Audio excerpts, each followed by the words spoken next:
Judulnya menyederhanakan kebutuhan. Saya tuh baca kitab-kitabnya para wali dan kehidupannya para wali.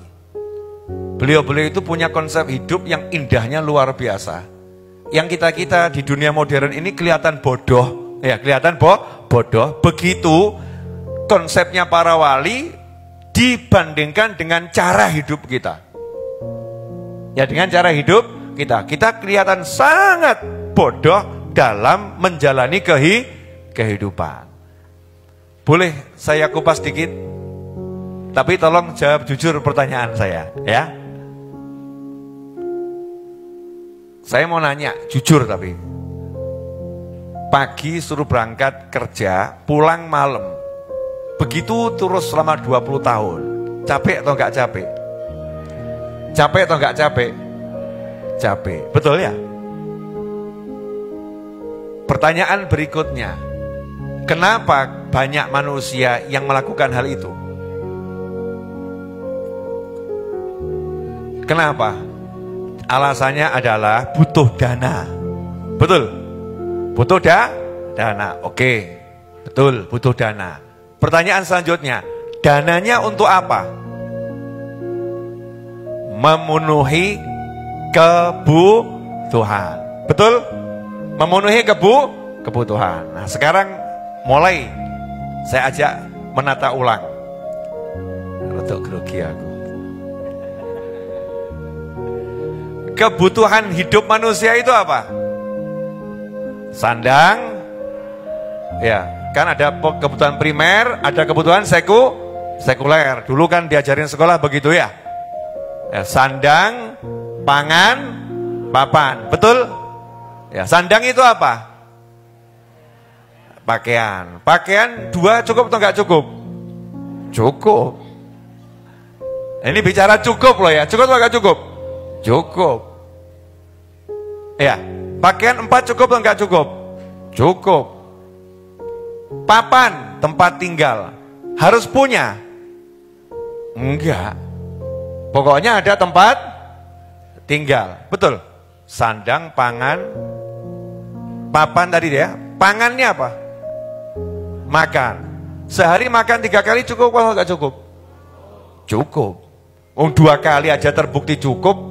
Sahur buka, betul ya? Terbukti cukup. Berarti kalau kita hidupnya pengen nggak capek, kuncinya di mana?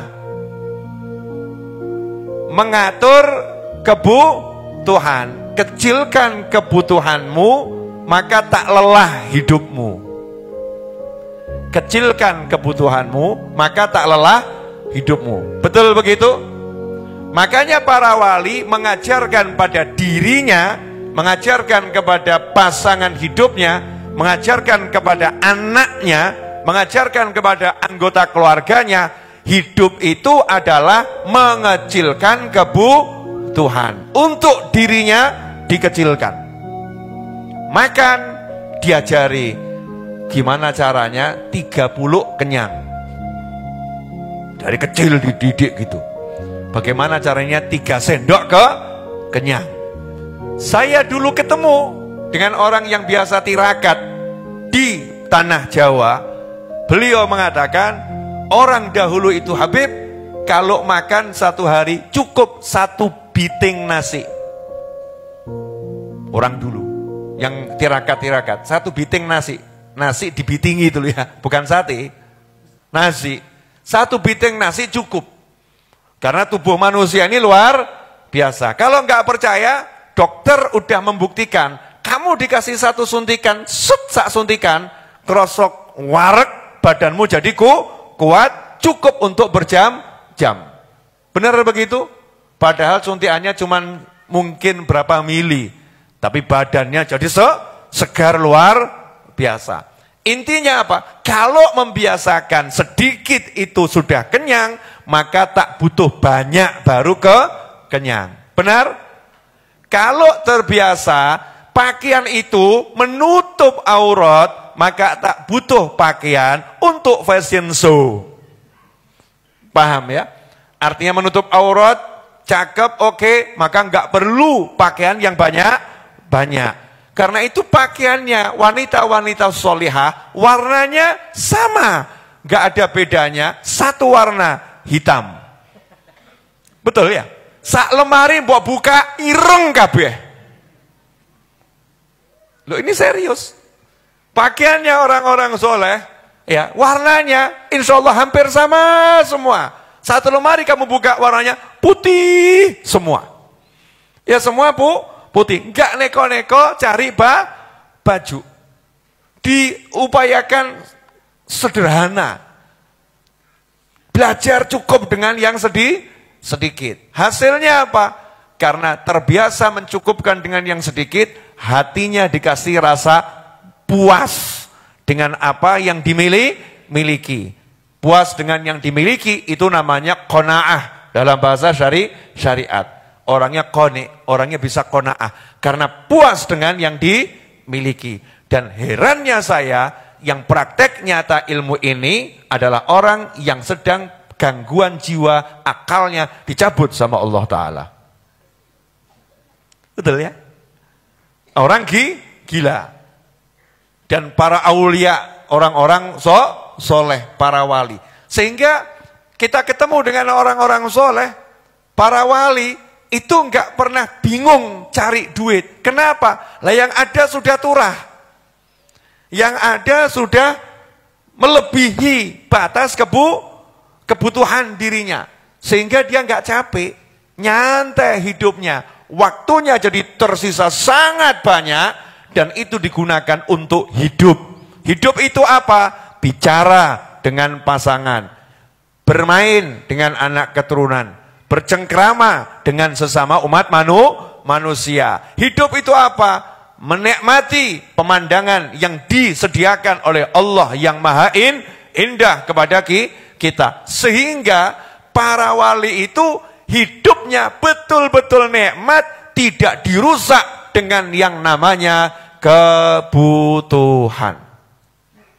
Dan Allah udah punya satu aturan, siapa yang merasa cukup dengan sedikit yang diberi, maka Allah akan memberi dia lebih banyak lagi. Sampai di sini paham? Berarti selama ini konsep hidup kita benar atau salah? Salah ya? Jadi capek atau enggak capek? Capek. Orang makan nasi putih pakai garam sudah bisa kenyang, enak. Kita harus buat konsep, makan harus pakai telur dadar, terus pakai sambal, terus pakai.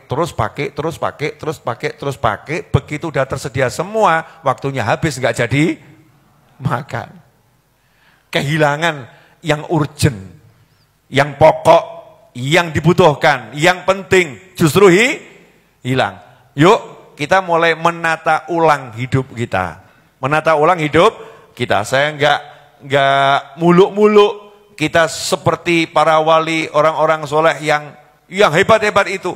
Tapi minimal yuk kita kecilkan kebutuhan kita yang untuk diri sendiri. Tapi kalau untuk orang lain, ya untuk orang lain, untuk melayani orang, untuk menyenangkan orang, kamu pasang kebutuhan yang sebesar mungkin. Karena sifatnya itu bukan sesuatu yang harus, bukan sesuatu yang dipaksakan. Ana wa khiyar ummati bur'an minat takalluf.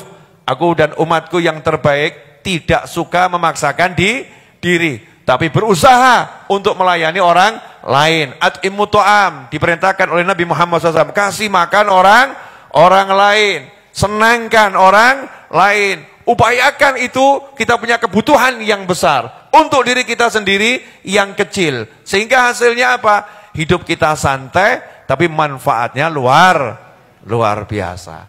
Itu rahasia ilmunya para wali. Yang paham alhamdulillah, yang belum paham mudah-mudahan suatu saat paham. Yang paham tapi rada angel ya. Kok abot ya. Mudah-mudahan ya bisa menjalankan sebagus dan sebaik mungkin.